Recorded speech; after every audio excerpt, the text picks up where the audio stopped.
All right.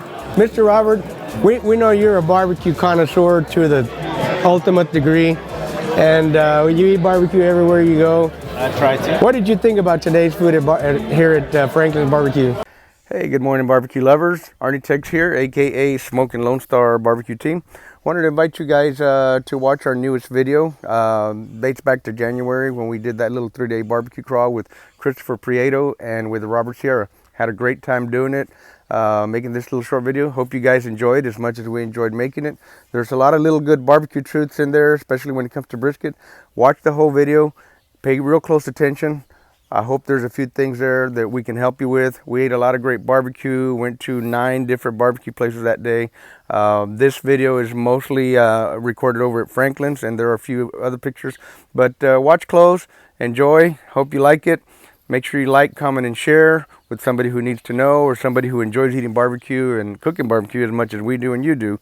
And remember to keep the smoke light and make it work. God bless y'all. Morning, everybody. Arnie Tex here. We're in Austin, Texas. We're in line at Franklin's Barbecue. So we're finally going to get to taste it firsthand. We're waiting in line just like everybody else. And we're anticipating and waiting for Christopher Prieto to show up also. To the right of us in line here, we have a couple of lovely folks from Australia. For the West Coast, we're from a city called Perth. What's it called? Perth? Perth. Yeah. Okay. And how did y'all hear about Franklin's Barbecue? Word of mouth. Word of mouth, okay. Bit of YouTube, bit of Netflix. Okay. Yeah. So he's famous even in Australia, I guess, huh? Yeah. And you guys are on a tour across the country from east to west, you said? Yeah, we flew into New York and we're flying out of LA. Awesome. We're here with my new great friend, Christopher Prieto, author of the Ultimate Barbecue book, and from North Carolina, right? Yep, from North Carolina. Yeah, and with his two general manager, right? Yep. And head pitmaster. Christopher, tell us a little bit about what you're doing here in Texas. Tell us a little bit about your story. Introduce your boys and your friend as well. Yeah. Chad. So I'm actually originally from Texas. I was born in Bryan, raised in Houston, and the other half of my life's been in North Carolina. So it's kind of like the perfect storm of beef and pork. Mm-hmm. Okay, so these guys have been associated with our company called Prime Barbecue. Okay. Essentially, we do a lot of different things. We teach barbecue. We eat professionally. We inspire others. I like that. Eat professionally. But it's really an extension of our ministry. It's how we kind of engage with people. Barbecue's always been that tool, that connection point for us. And these guys have come along the journey with me, and now we're going to start our brick and mortar coming up in September. That's awesome. And it's going to be multiple pits cooked the right way. We're cooking whole hog over coals. We're cooking brisket, indirect with all wood, with pecan and oak. Pecan and oak, okay. And so Chris is the general manager. He and Justin being the head pitmaster, really they needed to come to Texas and understand when I talk about my passion and I'm trying to translate what I'm trying to put on the plate and in front of the people, that they need to experience what I've experienced my whole life, and that's just Texas barbecue, right? Right. Get just that soul, the passion, the history behind it all, and just the people, such as yourself, the people who represent Texas. Thank you. And show the, what it's all about, Also, they need to go around and shake the hands of the people that have started it all, right? The people that have kind Texas has a rich barbecue history. Absolutely. Yes. And they have to shake the hands and talk and give their kind of blessing to those pitmasters that have worked so hard before them. Mm-hmm. So when they go forward, they understand where it was at first. And they need to know that history and that passion. I really think we've extended that this trip. We're not done yet, of course, right? We still have lots of barbecue to eat. We have a few more to stop at. Really, really rich experience. Understand where it's coming from. They're going to know real Texas barbecue now. Absolutely. Yeah, I think that's a great idea to bring them down here and give them this little tour and let them experience that. Last night we were at Kreuz Market. Some people call it Kreuz, right? But you guys had an opportunity to sit down with Roy Perez, the general manager and icon in the barbecue industry in Texas, and for Kreuz. What did you guys think about the little interview with him and about Roy and He's a hard-working dude, right? Yeah, so yeah, it was, we were just awestruck at first, you know, we followed him for a long time and just like, we're getting to talk to Roy Perez, and then, but then like immediately getting to meet him and just seeing the humility that he had, just like, you know, I'm like, he's way up here, but he's just like, I'm just the guy who's He's just a regular guy. really, really hard for 31 years. Yeah. And, you know, just like really took that away, just the importance of humility in barbecue, and the importance of just like caring for his staff, caring for his people, and really seeing the customers as like they're the reason why he's there. And that's why he says he always makes time for his customers, because they're the only reason why he's able to do what he does. Yeah. That's just such a great reminder, just to, you know, I mean, seeing what they do and techniques and all those things, that's very important, but you know, just the heart behind just excellent customer service and the passion behind just like getting to. It was definitely a very humbling and inspiring experience. Honestly, I didn't really even know what to say to him at first, you know, just awestruck, you know, but then you talk to him and he's just a normal, humble guy. He's very passionate about what he does, and to be able to relate to that, you know, and then take that and move forward with it is, I mean, it's just amazing. Yeah, I think a lot of people that we all will consider superstars, right? I'm sure Kreuz is a superstar in his area too, you know, but when you really get to know people, I mean, they're just regular folks like everybody else, right? Yeah. You know, and the only difference truly between someone who's great and someone who's just starting is the great people have failed a lot more. That's probably true. The only difference. Yeah. They're not great because they just were birthed to cook brisket. They're great because they sucked at brisket for so long that eventually they got good. And that's the defining difference between people in anything in life, you know? Right.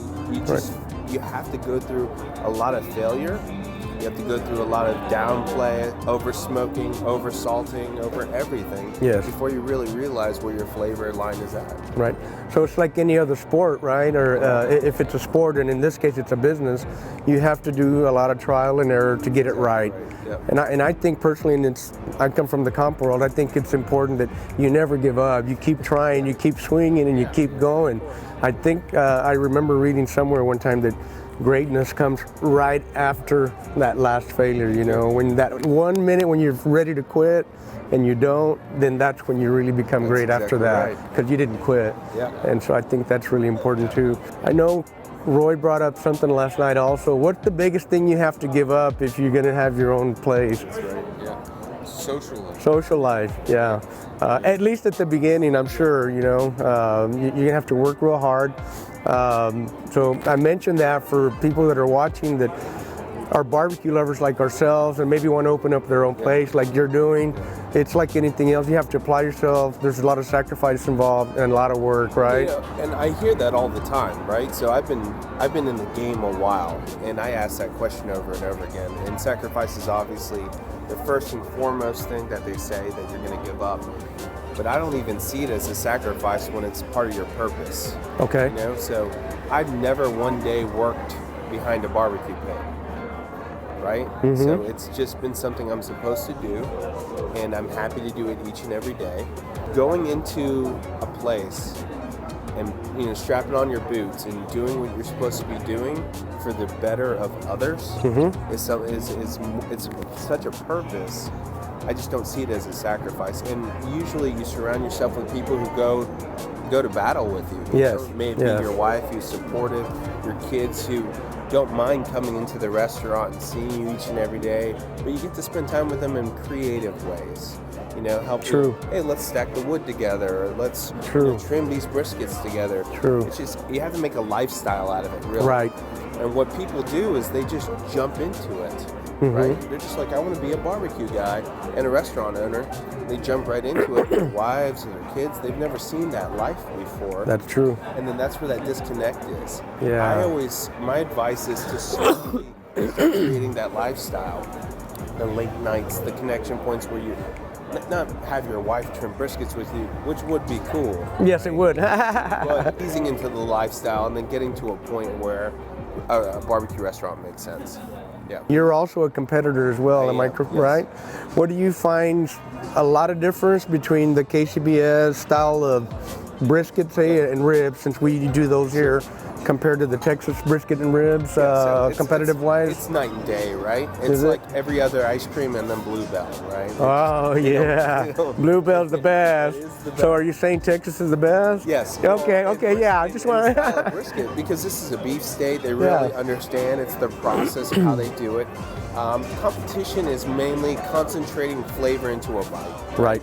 So I'm trying to tell my story in one bite, where in Texas, they're trying to tell their story through 70 briskets, you know? Right. They're pushing out, and they want you to come back and back again. Right. You and I both know you can't eat a plate of competition barbecue. No. It's just too rich. It's way There's rich. Too much to it. True. There's too much, like, attention to detail, and it's crust, and you have to slice off that line of fat on the bottom. You can't throw a big piece of fatty in there. And the moist end, for people who don't know what fatty is. Right. So there's a big difference, but in Texas, there's a lot more soul to the meat, right? Mm-hmm. You can leave it alone, and you put your soul and passion into it, and then that translates out. We're in competition, we're injecting, right? Yes. Layering rubs, Yes. doing this, that, because we're trying to push to a judge something different. That's true. Yes, very, very true. Good points, good points. Appreciate you taking the time. We're gonna get rolling here, guys. It's almost time to eat barbecue. We'll come back and see y'all in a little while and give you guys a little evaluation on how we like the Texas barbecue here at Franklin's. Thanks a lot, Chris. Appreciate it, bud. Thank you, guys. Thank you. Ooh, nice hot fire burning in there. Doors open, that's pretty badass. It's one of the fires here, Franklin's. They cook over 70 briskets a day here. That's a lot of meat. There is a little art to setting that fire up just right, isn't there? So that it gets a nice clean burn and good smoke. Well, the right amount or not too much and stuff. It really does depend on what part of the cook you're in, but yes, you have to set the fire for the part of the cook in which you're doing. So like, in my first 2 hours, since I'm trying to put color onto my brisket, right? Basically what I'm trying to do is make a fire that's casting that smoke, you know, the tannins, the creosote, right? That's going to add to that brisket. All right, my Australian friends, how did you like the Texas barbecue? It was delicious, life-changing. Was that good? I liked it. I think, you know, I'm a competitor. I cook all the time. Yeah. And I have to say that's some of the best brisket I've ever had. That brisket? It was just like melt in your mouth. Just like Jello, you know? It was just amazing. It was like just the end, the burn bits. So yum. Yep, the awesome stuff. Yeah, ribs were on point too. Yeah. Mine were melt in your mouth. They were super delicious. Yes. So your experience here is awesome. Good. It was easily worth the wait. Yeah. It's worth the wait. Everybody says it's worth the wait. Yeah. But thanks, guys. Appreciate you. Yeah, first proper barbecue. Yeah. Awesome. Well, thanks. Well, thanks for letting us interview you guys a little bit. Glad you enjoyed your experience here in Texas, and especially your Franklin's barbecue, man. All right, we're done eating here at Franklin's barbecue. We're gonna go on down to the next stop. Everybody here says it's worth every second of the wait, including me. The brisket was phenomenal. The rib was awesome. Pulled pork, wonderful. Turkey was great. Everything was good. I mean, nothing to pick here, man. Definitely worth the wait, guys. All right. Mr. Robert, we know you're a barbecue connoisseur to the ultimate degree. And you eat barbecue everywhere you go. I try to. What did you think about today's food here at Franklin's Barbecue? Man, the barbecue today was spot on, like always. The brisket was melts your mouth like butter. That's what I say. The turkey, man, is just so moist and good. Tastes like turkey. The ribs were on point. I mean, all the food was good. The regular pickles, awesome. And then the fellows, ladies that we ate with today, had a good barbecue conversation with some real good barbecue. Yeah, I agree. It's right at 12:30, everybody, and there's still a line out into the street here at Franklin's Barbecue. We walked in the door at 11, and we're just now finishing up lunch. So the biggest question everybody was asking me is, make sure you let us know if it's worth the wait. And what do you think? To me, it was worth the wait. Absolutely, I agree. Worth the wait. Totally agree. It was definitely worth the wait.